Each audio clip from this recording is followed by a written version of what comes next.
morning, good afternoon, or good evening, and welcome to an HRO Today Association podcast. I'm Elliot Clark. I am the CEO of HRO Today. We publish HRO Today magazine, produce the HRO Today forums held around the world, and manage this, the HRO Today Association. Today we have a great speaker about learning and learning agility. We're going to be getting her perspective after her extensive career providing services throughout the ASEAN region. Wendy Tan is the founder and managing partner of the Flame Center based in Singapore and works with a number of the largest companies located in that region. The Flame Center is expert on partnering with clients and improving their workforces through consulting on engagement retention, career development, the wholeness of professionals and leaders, and curriculum design and learning. And today we're going to be talking specifically about learning agility. Wendy recently completed her PhD, and she has a master's from Pepperdine Graduado Business School. She is also on the Harvard Business Publishing staff as an adjunct facilitator, does training for the civil service in Singapore, and has been a keynote speaker at HRO Today events. Wendy, welcome to the podcast.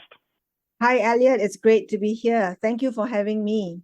Well, the association, I'm sure, is excited to hear your perspective on learning agility. I don't know if I did justice to the Flame Center. Is there anything you want to add to my description of what Flame Center does?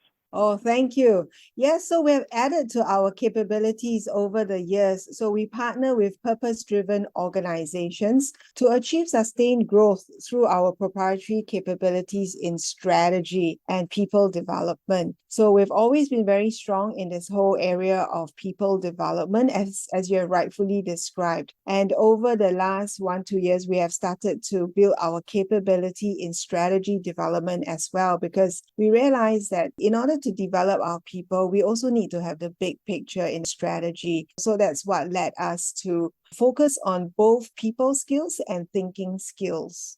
Well, let's get to that big picture right now. So we all know that one of the top issues for employees, and we've got tons of research in this area, is they want to work for an organization where they can learn and grow to advance their careers.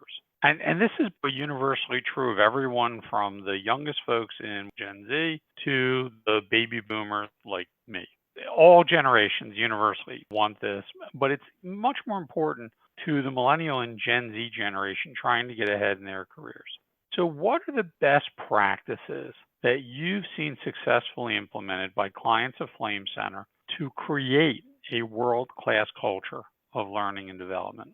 That's a great question. In our work, we notice, as we all know, we are currently in a VUCA world. There's so much change in these never normal times. And therefore, there's a huge need to understand these changes and the strategy of the organization, which then impacts the change in how the organization adds value to its customers. And that changes the nature of jobs and the skills needed. So in our work, we see, world-class culture of learning and development, really having this big picture of what the business needs, right, in terms of the change in the way work is done and the skills that are needed. And at the same time, from this big picture, to also understand the individual's aspirations and their own sense of purpose and what's meaningful to them. You mentioned about the early career employees, right? We are all at different phases of our careers. And, we find that when there is a sweet spot, a match between what the organization needs and what the employees aspire, then this sweet spot really helps them to grow and to feel like this is the organization that they want to grow in. Yeah, and that's where I think the role of managers to help to broker this sweet spot between the organization and the employees is really important.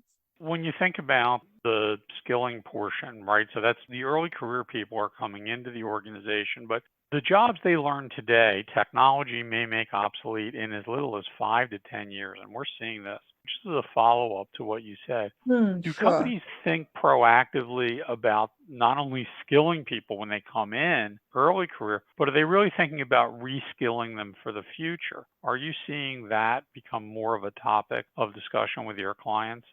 Yeah, I think it differs in the different region within Asia. Certainly in Singapore, there is a huge emphasis on skilling and reskilling. I mean, that's in our context because human resource is our main key resource, and therefore wanting to our people to be skilled to partner with technology as generative AI comes into the picture with these like AI tools working with us alongside in the flow of work, right? So this whole focus on reskilling is really key because, as we know, some jobs will be made redundant and many jobs will change in terms of how it's done and the kind of skills needed. And therefore, proactively reskilling people is a key focus that we find in our world. And having said that, there are also countries in Asia Pacific that maybe don't pay as much attention to skilling and upskilling our people. There is some, like, I won't say it's a uniform on reskilling. So it really depends on the context, to the extent of value that we place in our people, our human capital.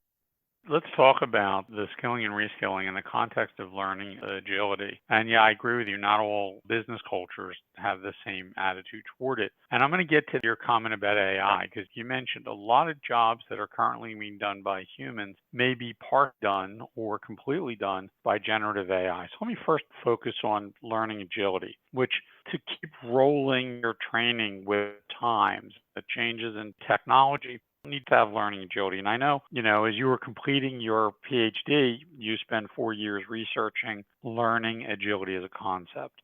What are some of the key findings that inform how we develop learning cultures? And how can people learn more effectively? So not only how do companies become agile at learning, how do they make their employees agile learners? What did you find in your research?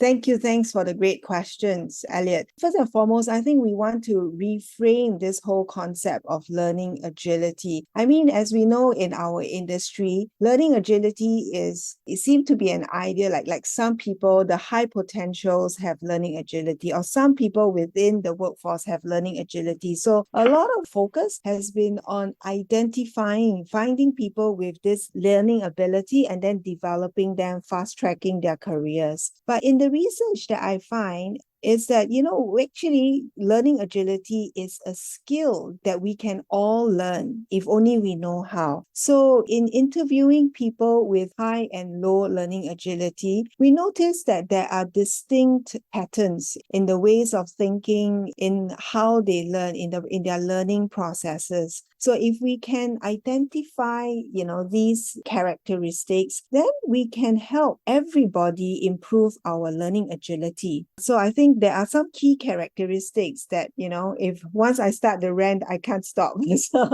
But Let's talk about how machine learning and particularly generative AI, it's becoming smarter, is becoming faster. And some of what was routine administrative work will now very much be done by bots.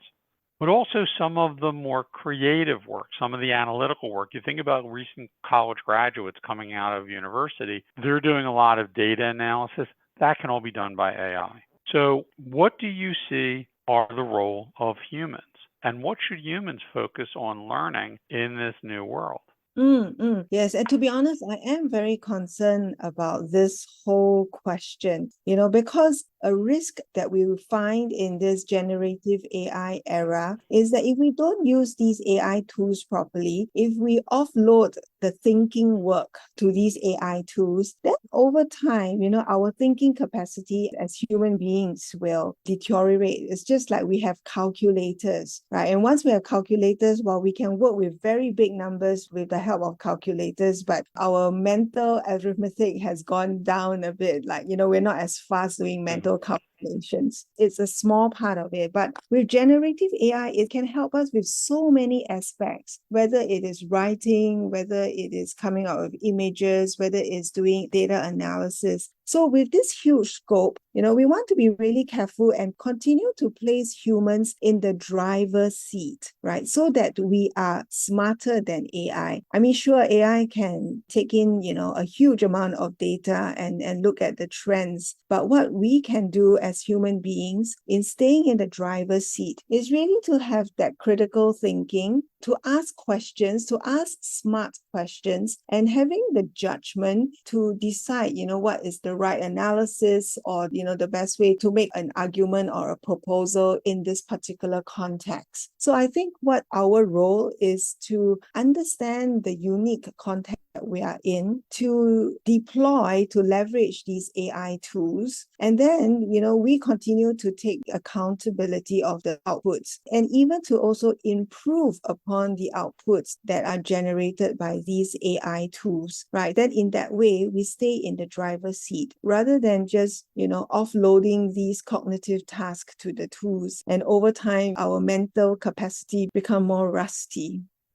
And do you think companies are really thinking about how they maintain learning agility and how they balance the AI? What do you find? Are companies being proactive in sort of meeting the reality? And there's lots of talk about AI, but I see, at least from my vantage point, and you have a better one at Flame Center, I'm not seeing that always related in that thinking about how to recreate curriculum so that, no, we don't need to train our young graduates on how to compare spreadsheets. We need to train them on how to use ChatGPT or Bard or Watson X to analyze spreadsheets and what questions to ask. Are we training people that way now?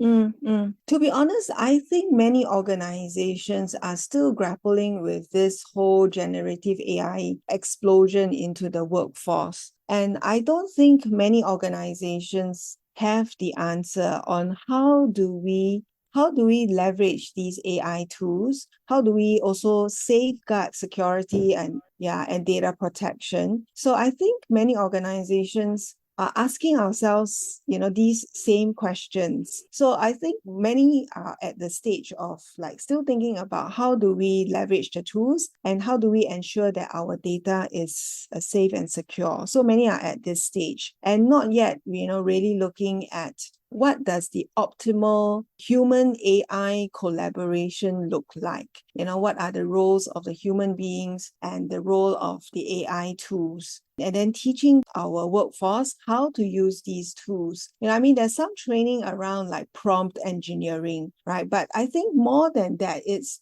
having these AI tools, it doesn't mean that we then not need to know how to do these analysis, how to do these basic work, because one of the things that we notice is when we use ChatGPT to make a judgment whether this is hallucination, because we know that ChatGPT can be guilty of making stuff up, right? Because it's just based on stringing together words that have the highest probability of being put together based on their past history. So it does take a certain level of experience, expertise to be able to discern, this is hallucination, this is not incorrect. And if we were to just put our people with less experience or our younger staff and just go straight to use ChatGPT, they may not have that level of discernment or experience to be able to pick out. So I think that's where the conundrum is. While we can have these ChatGPT tools to help us be much more productive,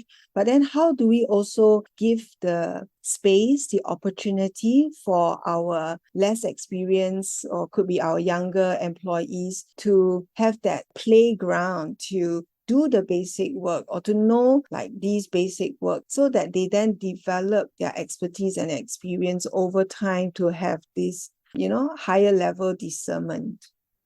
All great points. And, there's so much going on in this field. I'm sure it's challenging for you, but we are pretty much at time. So I think, Wendy, you and I could discuss this, well, all day for me here in the United States and all night for you there in Singapore. But Yes. we're going to have you back to continue the conversation. Thank you. Lot to digest for our listeners about what is an agile learning culture, what's an agile learner, and how is AI going to change jobs, and how do you need to think about how you train people as the jobs are changing. So a lot of great points. I want to thank Wendy Tan, the founder and managing partner of the Flame Center in Singapore. And for those in our association in Asia, Wendy's a great resource. So reach out to her, find her on LinkedIn or on the web. Thank you so much, Elliot. It's a pleasure speaking. And I want to thank our association members for attention to this podcast. This is Elliot Clark. I'm the CEO of HRO Today, and this is a podcast for the HRO Today Association. Thank you for your time and attention, and we'll look forward to having you on our next HRO Today podcast.